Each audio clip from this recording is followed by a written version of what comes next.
kayo, mga langit, sa Diyos na sa inyo'y lumikha. Magpuri kayo sa Panginoong Diyos, lahat ng santinakpan. Magsiawit kayo at siya'y ipagdangal magpakailanman. Simulan po natin ang pagdiriwang sa ngalan ng Ama at ng Anak at ng Espiritu Santo. Amen. Ang pagpapala ng ating Panginoong Jesucristo, ang pag-ibig ng Diyos Ama, at ang pakikipagkaisa ng Espiritu Santo naway sumainyong lahat. At sumaiyo rin. At upang tayo po ay maging karapat-dapat gumanap sa banal na pagdiriwang na ito, alalahanin po natin ang ating mga pagkukulang at nagawang pagkakasala, at buong kababaang loob tayong humiling ng kapatawaran sa Diyos.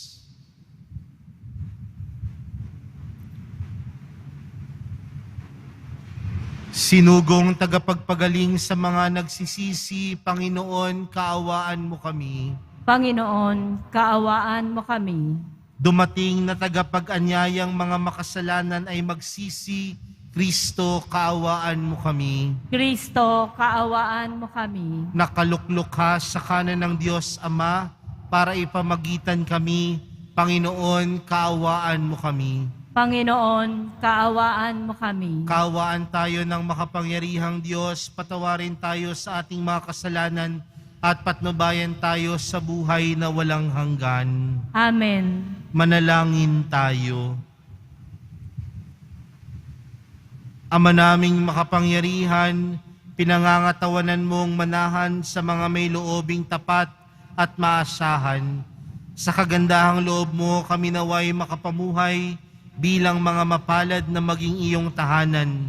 Sa pamagitan ni Jesucristo, kasama ng Espiritu Santo, magpa sa walang hanggan. Amen. Magsiupo muna po ang lahat. Pagbasa mula sa aklat ng Henesis. Pagkalipas ng 40 araw, binuksan ni Noe ang bintana ng daong at pinalipad ang isang uwak. Ito'y lumigid ng lumigid hanggang ang tubig ay matuyo sa lupa. Sunod niyang pinalipad ang isang kalapati upang tingnan kung wala ng tubig. Palibhasa'y laganap pa ang tubig, hindi makalapag ang kalapati, kaya't nagbalik ito. Hinuli ito ni Noe at muling ipinasok sa daong. Pagkaraan ng 7 araw, muli niyang pinalipad ang kalapati. Pagbabalik nito kinagabihan, ito'y may tangay na sariwang dahon ng olibo. Natiyak ni Noe na kati na ang tubig. Nagpalipas uli ng 7 araw si Noe, saka pinalipad uli ang kalapati, ngunit hindi na ito nagbalik. Noon ay 601 taon si Noe. Nang unang araw ng unang buwan, inalis ni Noe ang takip ng daong at nakita niyang natutuyo na ang lupa. Si Noe ay nagtayo ng dambana para sa Panginoon. Kumuha siya ng isa sa bawat hayop at ibong malinis at sinunog bilang handog. Nang masamyo ng Panginoon ang halimuyak nito, sinabi niya sa sarili, "Hindi ko na susumpain ang lupa dahil sa gawa ng tao. Alam kong masama ang kanyang isipan mula sa kanyang kabataan. Hindi ko na lilipulin uli ang anumang may buhay. Hanggang naririto't buo ang daigdig, tagtanim, tag-ani, palaging sasapit, tag-uran, tag-araw, taglamig, tag-init, ang araw at gabi hindi mapapatid. Ang salita ng Diyos. Salamat sa Diyos. Maghahandog ako sa Diyos ng pagpupuring malugod. Maghahandog ako sa Diyos ng pagpupuring malugod. Sa Diyos ko't Panginoon, anong aking ihahandog? Sa lahat ng kabutihan na sa akin ay kaloob. Ang handog ko sa dambana ay inumin na masarap bilang aking pagkilala sa ginawang pagliligtas. Maghahandog ako sa Diyos ng pagpupuring malugod. Sa tuwinang magtitipon ang lahat ng kanyang hirang, ang anumang pangako ko ay doon ko ibibigay. Masakit sa kalooban ng poon kung may papanaw. Kahit ito ay iisa, labis siyang magdaramdam. Maghahandog ako sa Diyos ng pagpupuring malugod. Kapag nagsasama-sama ang lahat ng iyong hirang, sa templo sa Jerusalem ay doon ko ibibigay ang anumang pangako kung sa iyo ay binitawan. Maghahandog ako sa Diyos ng pagpupuring malugod. Magsitayo na po ang lahat.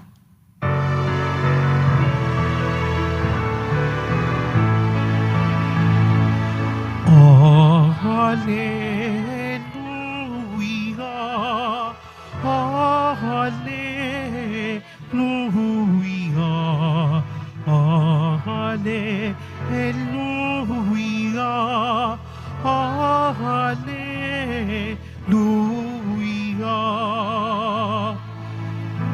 Diyos Ama ni Jesucristo, kami ay niwanagan mo at tutugon kami sa iyo. Hallelujah, hallelujah, hallelujah, hallelujah.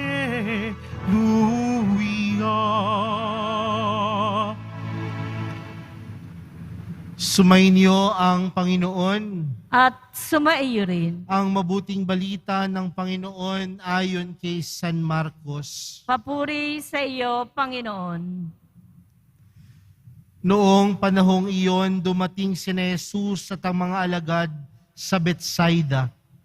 Dinala kay Jesus ng ilang tao ang isang bulag at ipinamanhik na hipuin ito. Inakay niya ito sa labas ng bayan, niluran sa mga mata saka ipinatong sa ang kanyang mga kamay. May nakikita ka na bang anuman? Tanong niya. Tumingin ang lalaki at ang wika, nakakakita po ako ng mga taong lumalakad, ngunit sila'y parang punong kahoy. Muling hinipo ni Jesus ang mga mata ng bulag. Ito'y tuminging mabuti, nanumbalik ang kanyang paningin at malinaw na niyang nakita ang lahat. Sinabi sa kanya ni Jesus, umuwi ka na, huwag ka nang dumaan sa bayan. Mga kapatid, ang mabuting balita ng Panginoon. Pinupuri ka namin, Panginoong Hesukristo. Magsiupo muna po tayong lahat. Magandang tanghali po sa inyong lahat. 2 linggo na ang nakakaraan, merong isang magulang na lumapit sa akin at ang sabi niya, Father, gusto po kitang makausap. At habang kami ay nag-uusap, ang sabi niya sa akin, alam mo Father, mahirap po palang maging isang magulang. Sabi ko, bakit naman po nasabi niya yan? Sabi niya sa akin, Father, nakakapagod po. Nakakapagod pong maging isang magulang. Nakakapagod, pero walang dahilan para mapagod. Sabi niya, nakakapagod, pero walang dahilan para mapagod. At nung pinagdinilayan ko ito, mga kapatid, marahil ganyan din naman ang relasyon ng Diyos sa ating lahat. Maraming pagkakataon na marahil napapagod din ng Diyos sa mga pagkakataon na tayo ay nagkakasala, sa mga pagkakataon na hindi natin siya nauunawaan, sa mga pagkakataon na tinatalikuran natin siya, sa mga pagkakataon na ayaw nating dinggin ang kanyang tinig sa ating buhay. Tila ang Diyos napapagod din. Tila ang Diyos nahihirapan din. Pero ang Diyos, walang dahilan para mapagod. Bakit? Dahil ang Diyos na meron tayo ay ang Diyos na laging nagpapasensya sa atin. Sa kabila ng ating kakulangan, sa kabila ng ating pagkakasala, mas laging namumutawi ang pag-ibig at awa ng Diyos. Sa atin pong ibanghelyong napakinggan, ito po ay kadugtong ng ating ibanghelyong napakinggan kahapon. Sa bandang dulo ng ebanghelyo kahapon, ang tanong ng Panginoon, at hindi pa rin nyo nauunawaan? At ano ang hindi nila nauunawaan? Ang pagka-Diyos ni Jesus, ang pagiging anak ng Diyos ng Poong Jesus Nazareno. At sinabi ng Panginoon sa kanila, na hinati-hati ko na ang tinapay, nakapagpakain ako ng 4,000 hanggang 5,000 katao, nakapagpagaling na ako ng mga may sakit. Pero bakit hindi nyo pa rin nakikita? Pero ganun pa man, ang Diyos mapagpasensya. Ganun pa man, ang Diyos laging mas namumutawi yung kanyang awa sa buhay natin. Kaya mga kapatid, marahil napapagod ang Diyos, pero wala siyang dahilan para mapagod dahil ang kanyang buhay para sa atin ay laging namumutawi ang kanyang pagiging mapagpasensya. He will always be a God who is patient to all of us. Kaya nga, kung ganun ang Diyos, sana wag din tayong mapagod na lumapit sa Diyos. Kung ganoon ang Poong Jesus Nazareno, sana wag din tayong mapagod na lumapit sa Kanya at hintayin ang sagot sa ating mga panalangin. Darating at darating ang sagot sa mga panalangin natin. Maghintay tayo, huwag tayong mapagod. Sa pagpapatuloy po ng ating banal na misa para sa araw na ito, pinapaalala sa atin, kailanman ang Diyos hindi mapapagod. Nawa sa buhay din natin, huwag tayong mapagod na humiling, lumapit at dinggin ang Poong Jesus Nazareno. Amen.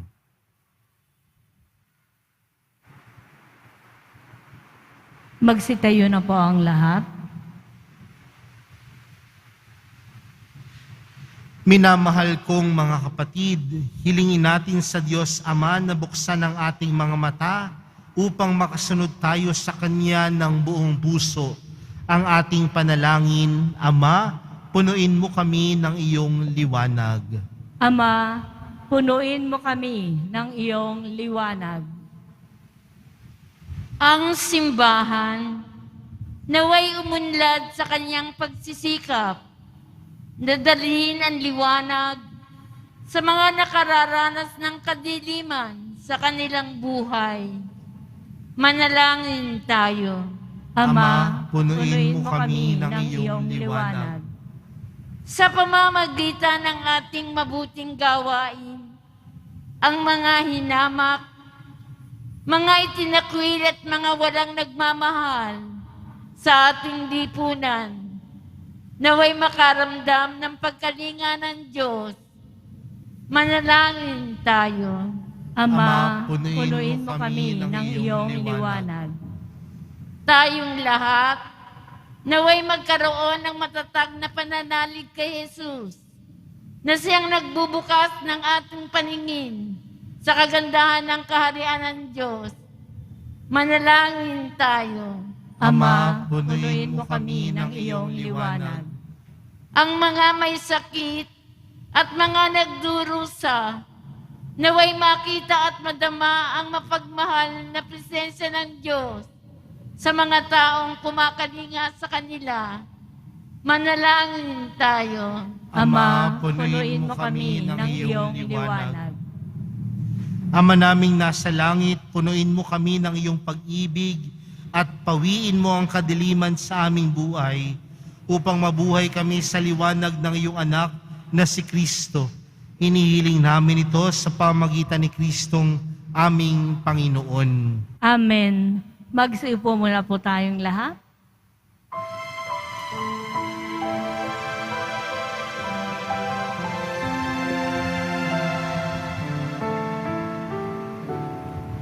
Ang mag-ihandog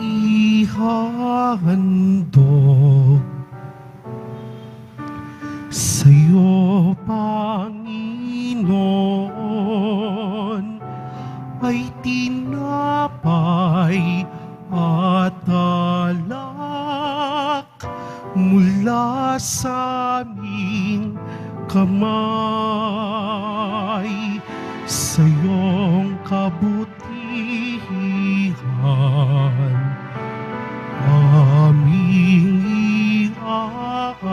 iaalay ang tinapay at alak sa gisag ng aming buhay.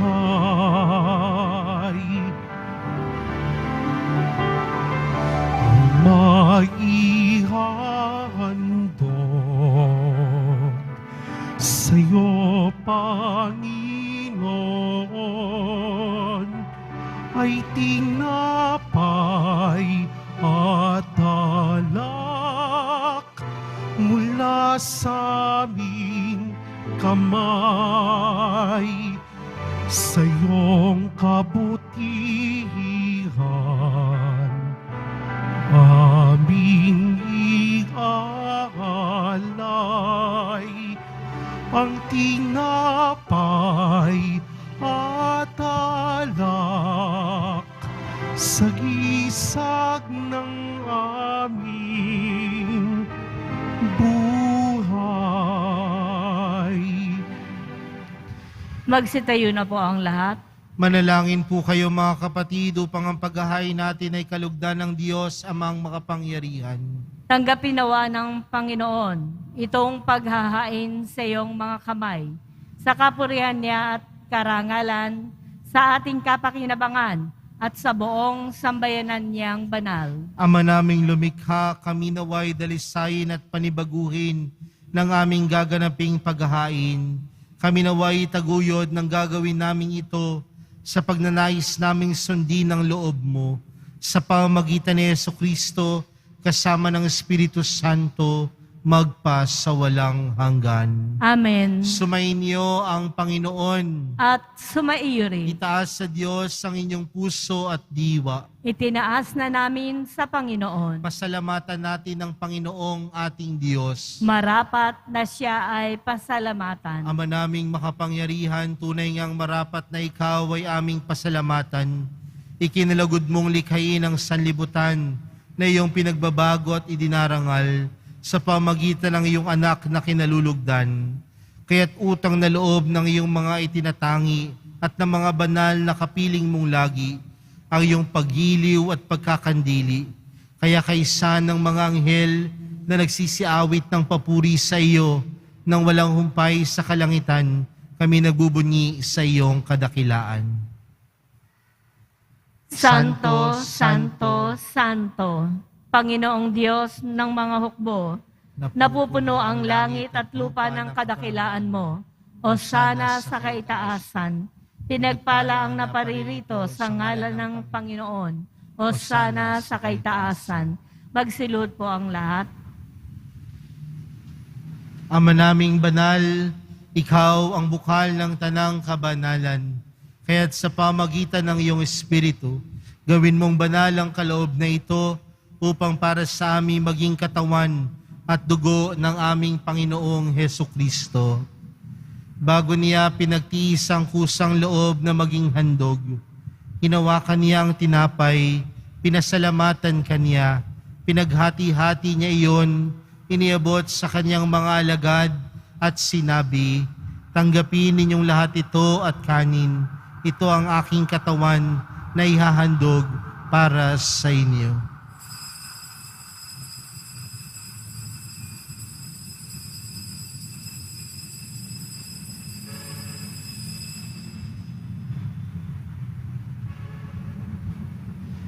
Gayon din naman noong matapos ang hapunan, hinawakan niya ang kalis, muli kaniyang pinasalamatan. Iniabot niya ang kalis sa kaniyang mga alagad at sinabi, "Tanggapin ninyong lahat ito at inumin. Ito ang kalis ng aking dugo, ng bago at walang hanggang tipan. Ang aking dugo na ibubuhos para sa inyo at para sa lahat, sa ikapagpapatawad ng mga kasalanan. Gawin niyo ito sa pag-alala sa akin."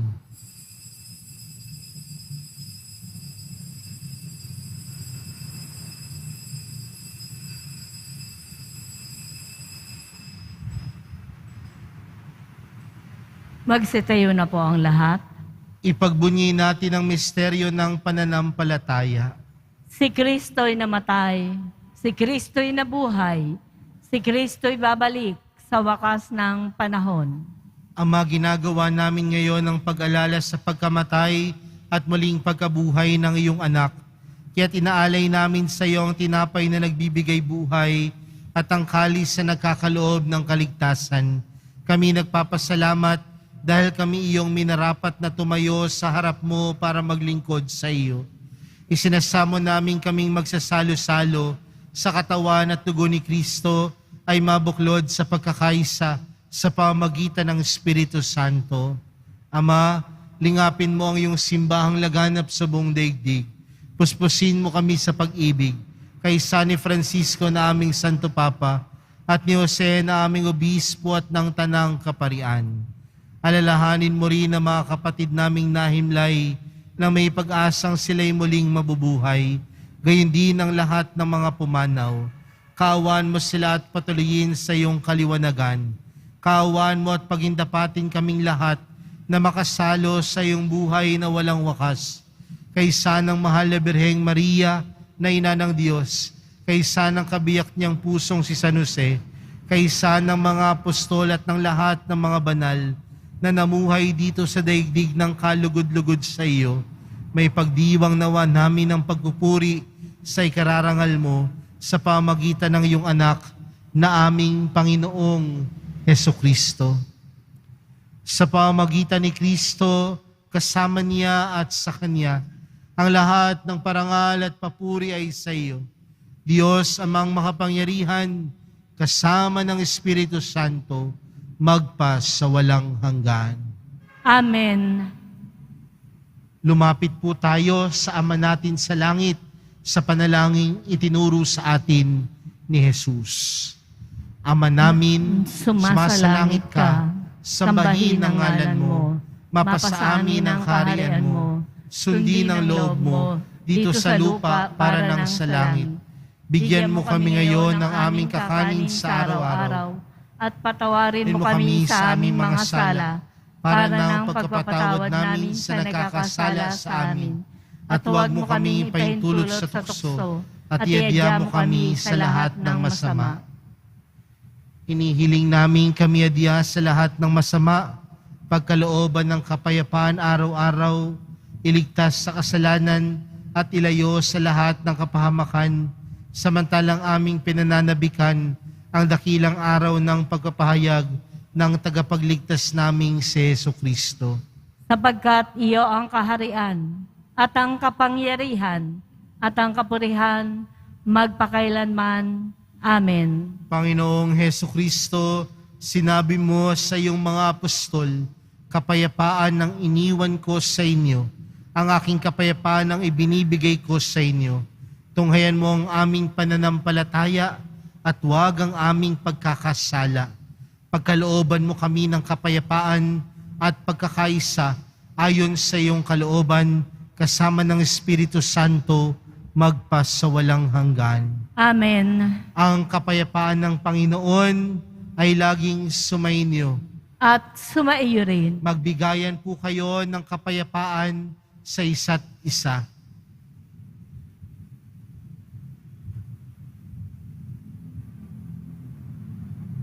Kordero ng Diyos na nag-aalis ng mga kasalanan ng sanlibutan, maawa ka sa amin.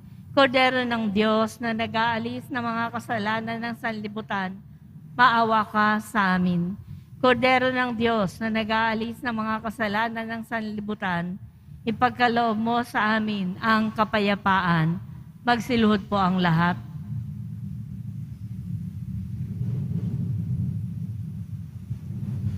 Mga kapatid, narito po si Jesus, ang Diyos na tunay na maawain. Siya ang kordero ng Diyos. Siya ang nag-aalis ng kasalanan ng sanlibutan. Mapalad ang mga inaaniyahan sa kanyang piging. Panginoon, hindi ako karapat-dapat na magpatuloy sa iyo. Ngunit sa isang salita mo lamang ay gagaling na ako.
Ama naming mapagmahal, kaming pinapagsalo mo sa banal na paikinabang, ay gawin mong laging manabik na pagsaluhan ang kaloob mong ito sa aming ikabubuhay.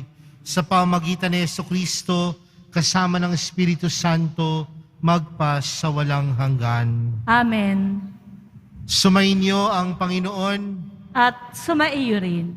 Mahal na pong Jesus Nazareno, inihayag mo sa pamagitan ng krus ang walang maliw na pag-ibig ng Diyos ang katauhan. Pakinggan mo ang kahilingan ng iyong angkan na nagsusumamo sa iyo. Makamtan nawa nila ang iyong katugunan at tanggapin ang kasagutan na may utang na loob na tinatanaw. Basbasan din po ninyo ang mga daladala nilang mga imahen at dasalan.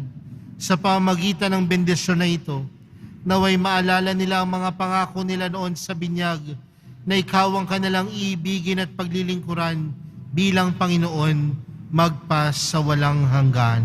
Amen. At pagpalain po kayong lahat ng makapangyarihan at mapagmahal na Diyos, Ama, Anak, at ng Espiritu Santo. Amen. Naialay na po ang misa, humayo kayong taglayang kapayapaan ng Pong Jesus Nazareno. Salamat sa Diyos.